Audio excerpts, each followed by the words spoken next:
Hello बच्चों, और ठीक ठाक। चलिए भाई, हम लोग जो है पिछली वीडियो में डिफरेंट टाइप की जो एसी सर्किट्स हैं डिस्कस किया, जिसमें क्या है, if AC circuit have only resistance और ओनली कैपेसिटेंस और only inductor, in that case we have discuss about different thing like as reactance, phasor diagram, curve between voltage and current. ठीक है, उसी क्रम में क्या है हम लोग आगे बढ़ते हैं कि अब क्या है, पहला क्या हो गया, सर्किट में क्या है, अगर एसी सर्किट हमारे पास है,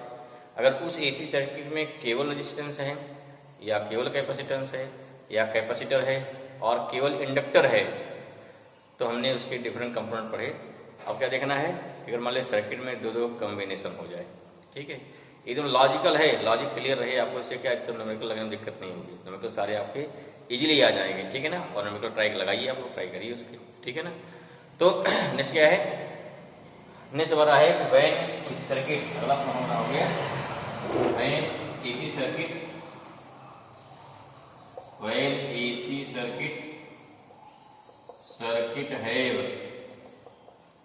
सर्किट है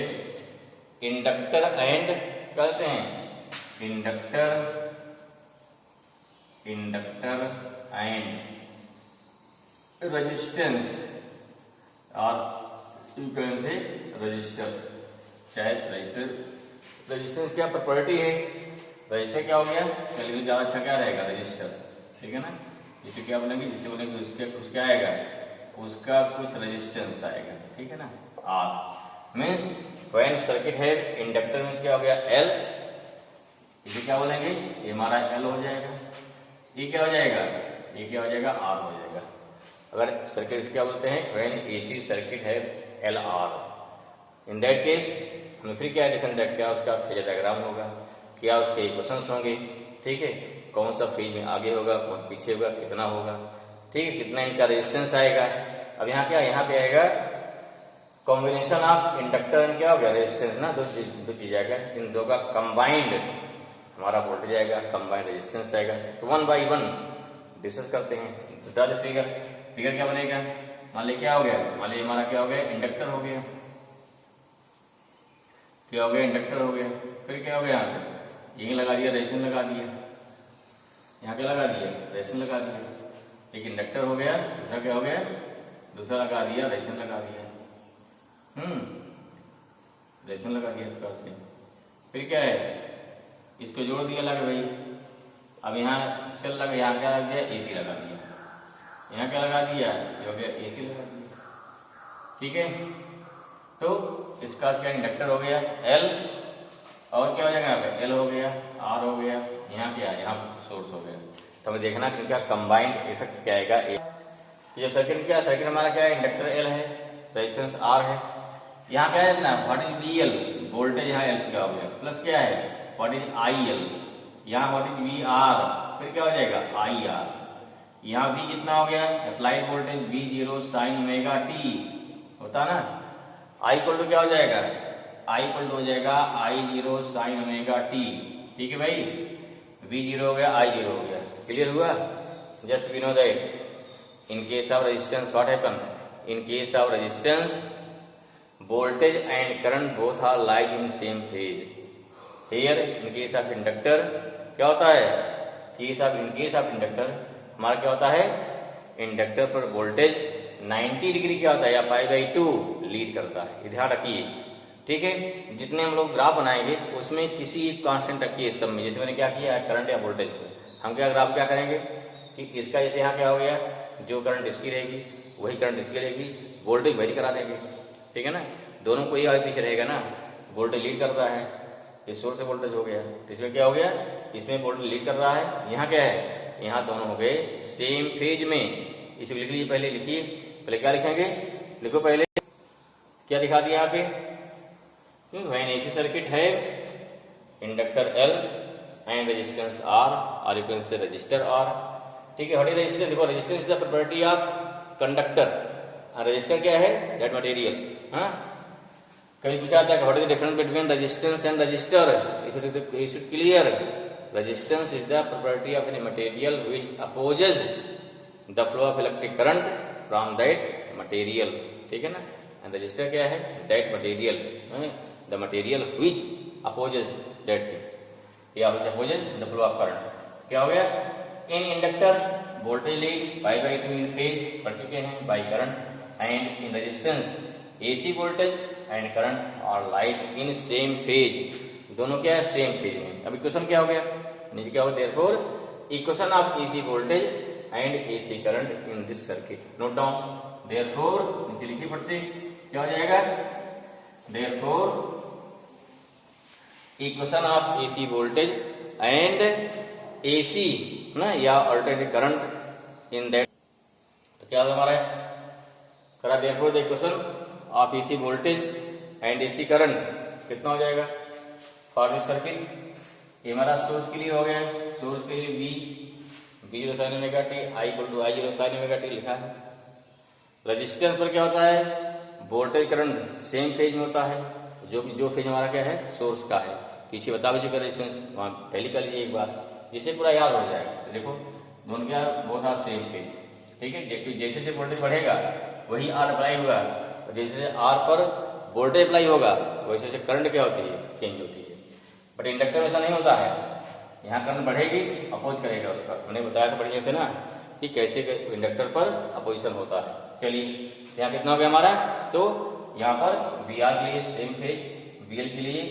वी एल में क्या हो गया, वोल्टेज क्या है, लीड करता है, करंट क्या हो गया, यहाँ प्लस पाई बाई 2, इसे क्या है ओमेगा। अब इसे कर बनाना है, लेकर बिटवीन वी आई, यहाँ क्या लिया वी आई वर्सेस क्या हो गया टाइम टी, क्लियर हुआ। देखो ये कितना मैक्सिमम वोल्टेज, पीक वोल्टेज कितना हो गया, यहाँ बी जीरो हो गया, पीक करंट कितना हो गया, यहाँ पे आई जीरो हो गई। ऐसे यहाँ जो पीक करंट कितना हो जाएगा, यहाँ पे माइनस आई जीरो, यहाँ कितना हो जाएगा माइनस बी जीरो। अब देखिए भाई क्या आया,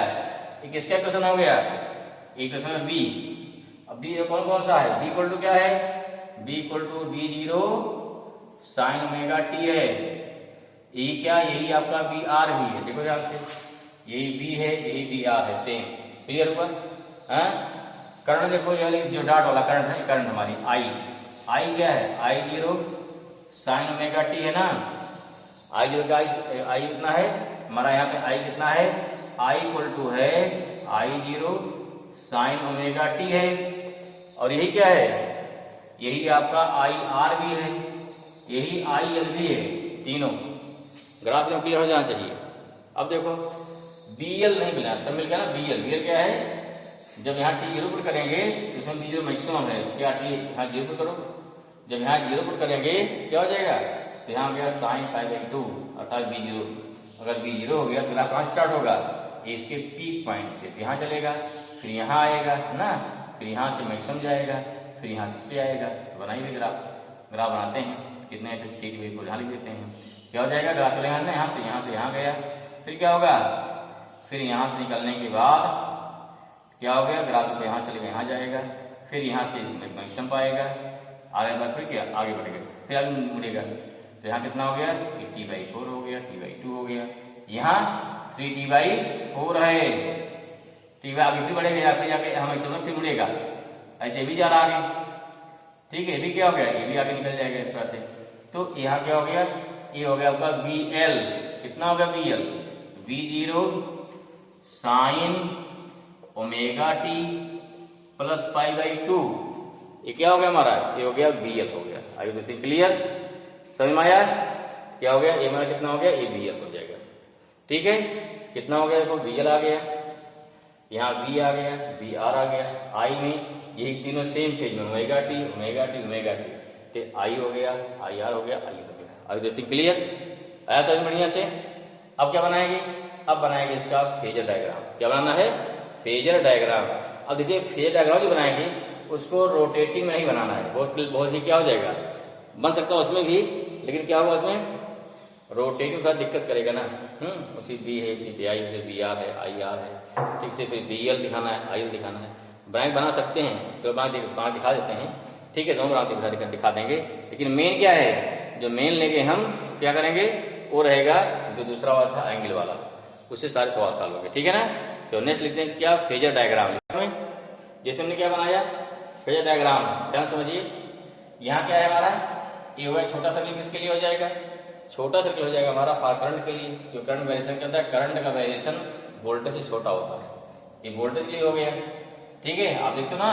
कि करंट वेरिएशन क्या, अगर करंट वेरिएशन छोटा इस प्रकार से हमारा है,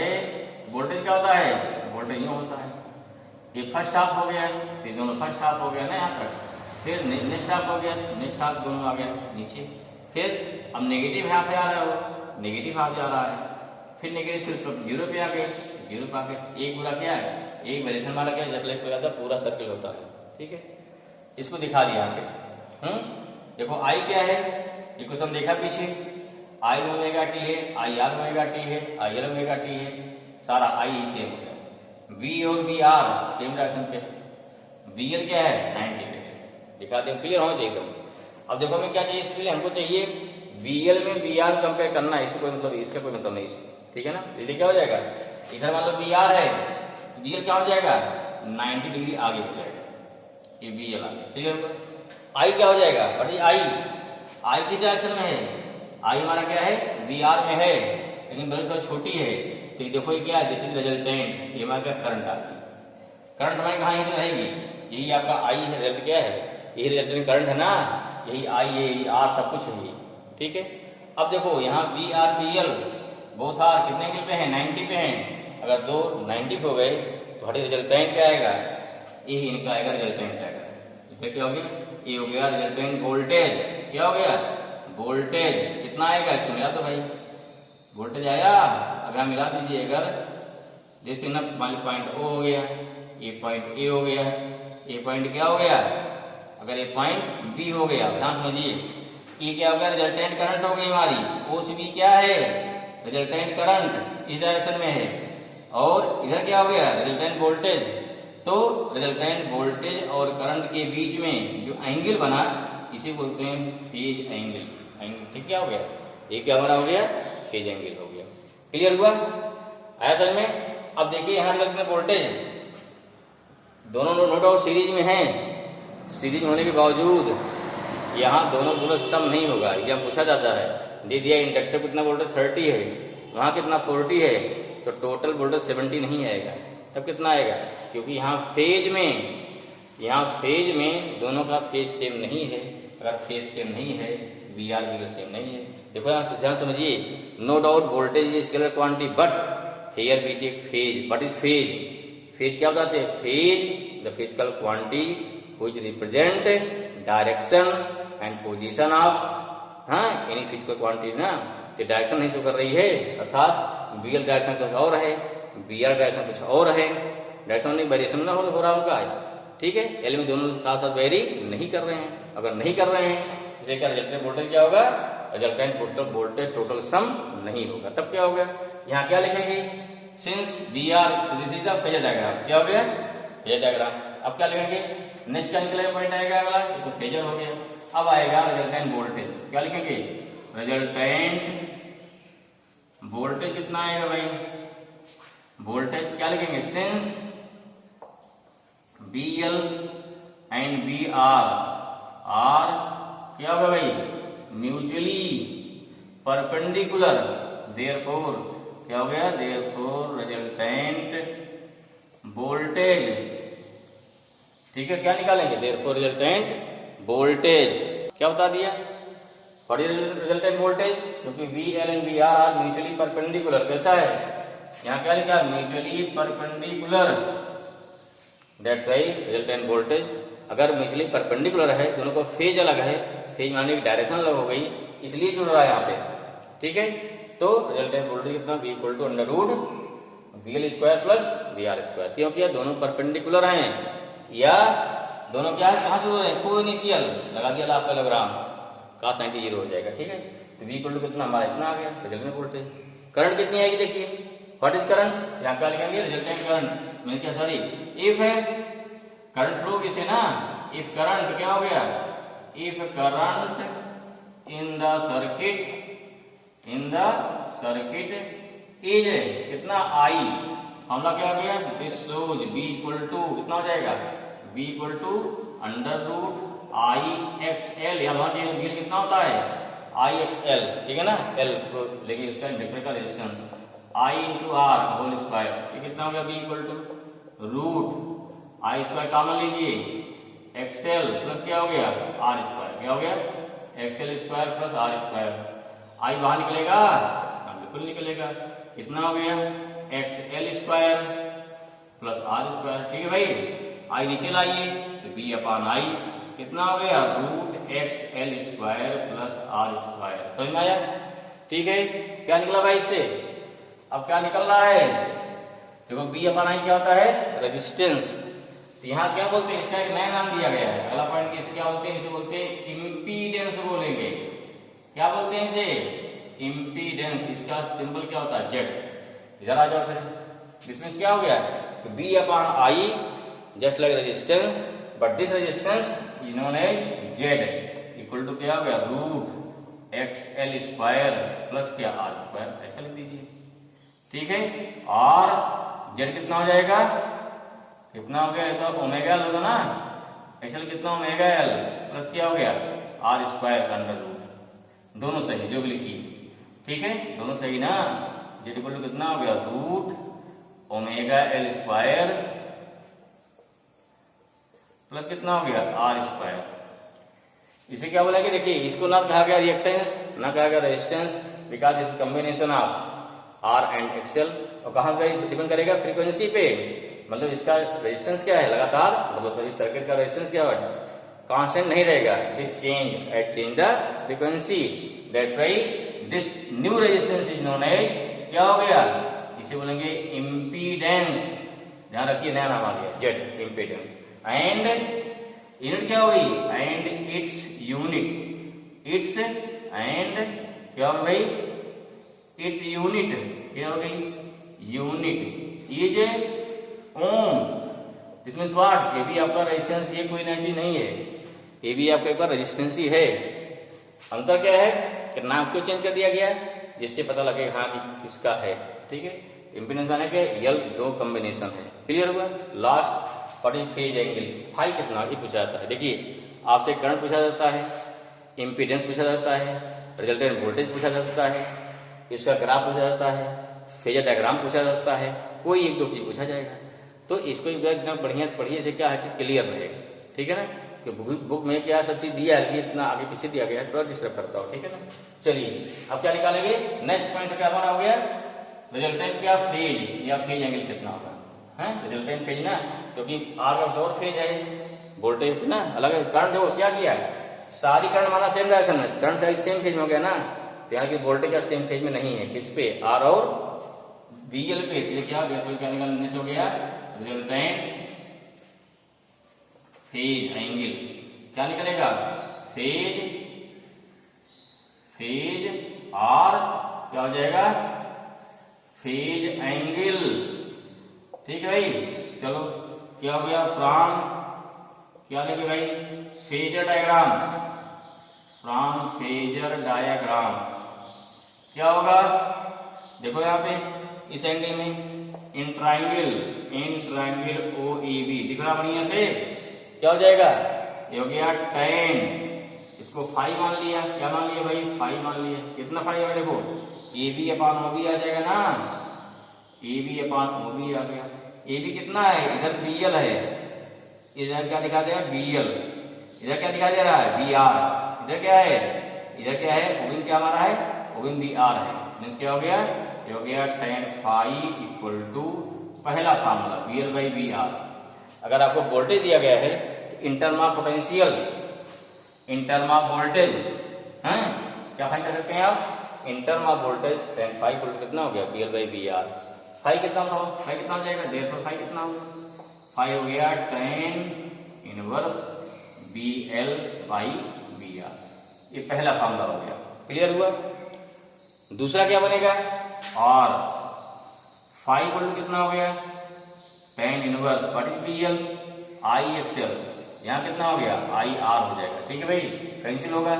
फाई कितना आ गया tan इनवर्स कितना आ गया एक्स एल अपान आर आ जाएगा, दूसरा आ गया, ठीक है, कहीं मान लो को फ्रीक्वेंसी दी गई है तब क्या आ जाएगा number 3 R phi equal to कितना आ गया tan इनवर्स कितना हो गया ओमेगा एल बाई आर, लिख सकते हो। तो जो भी दिया रहे उसके अनुसार क्या करना है, तीसरा फॉर्मूला हो गया। या क्या हो गया, phi equal to tan inverse 2 pi frequency F हो गया ना इंटू एल बाई आर। जो भी रहे क्वेश्चन में ध्यान देना, जो भी दिया जाएगा उसके अकॉर्डिंग आपको बनाना है। क्लियर हुआ, आया समझ में? अच्छा मिटाएं भाई, जल्दी क्लियर करो, नोट करो फट से, नोट डाउन, ठीक है? नहीं नोट कर पाए वीडियो पॉज करिए फिर नोट करिए। ठीक भाई, ग्राफ का मतलब बनाया हुआ है, graph R XL XC versus का फ्रीक्वेंसी। पहला क्या कहते हैं एक्सेल में, एफ में, एक्सेल का ओमेगा एल, एक्सेल कितना हो गया 2 पाई एफ एल, या कितना हो गया XL 2 pi L into F. ये कांस्टेंट हो गया, that's why y equal to M X. अगर ऐसा है ये कहाँ डाल जाएगा,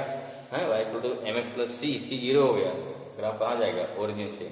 ओरिजिन से गया ग्राफ बन गया हमारा सीधे स्ट्रेट लाइन। एक्सी और एफ में क्या ग्राफ बनेगा, एक्सी कितना होता है 1 ओमेगा सी, क्या बोलते हैं इसे, कैपेसिटिव रिएक्टेंस। इसे क्या बोलते हैं, इंडक्टिव रिएक्टेंस। समझ में आया? एक्सी हो गया, निकल जाएगा इस पास से, किस फॉर्म का है y equal to P by X आ गया, एक्स वाई इक्वल टू के, जो किसका हो गया रेक्टेंगुलर हाइपरबोला हो गया। ठीक है, इसे क्या हो गया, ग्राफ बन गया हमारा। आई बेसिक क्लियर? ठीक, एक एक पॉइंट जो जो जितना पढ़ रहे हैं और सोचो क्या बन सकता है। ठीक है, वोल्टेज क्या ग्राफ बन सकता है, कोई सोचो, तो जितना आप सोचिए, पीछे पीछे से पढ़ चुके ना, नया आपको छोड़ो है। ठीक, कुछ अपने आप अब स्किल डेवलप करो, हैं? ठीक है, चलिए बोर्ड में इससे ज्यादा ही पूछा जाता है, बोर्ड में ही थोड़ा कंपटीशन थोड़ा कभी भी थोड़ा बढ़ा देते हैं, तो भी आप सारे ग्राफ पढ़ चुके पीछे, वो उससे आ जाएगा। अगर नहीं पढ़े हैं तो 11th के पोर्शन में मैथमेटिकल टूल्स है, ठीक है, जिसका वीडियो अपलोड है, आप उससे पढ़ सकते हैं आराम से। ओके ना, जैसे पूरा ग्राफ एकदम कैसे बनता है आपको क्लियर हो जाएगा। Okay, thank you.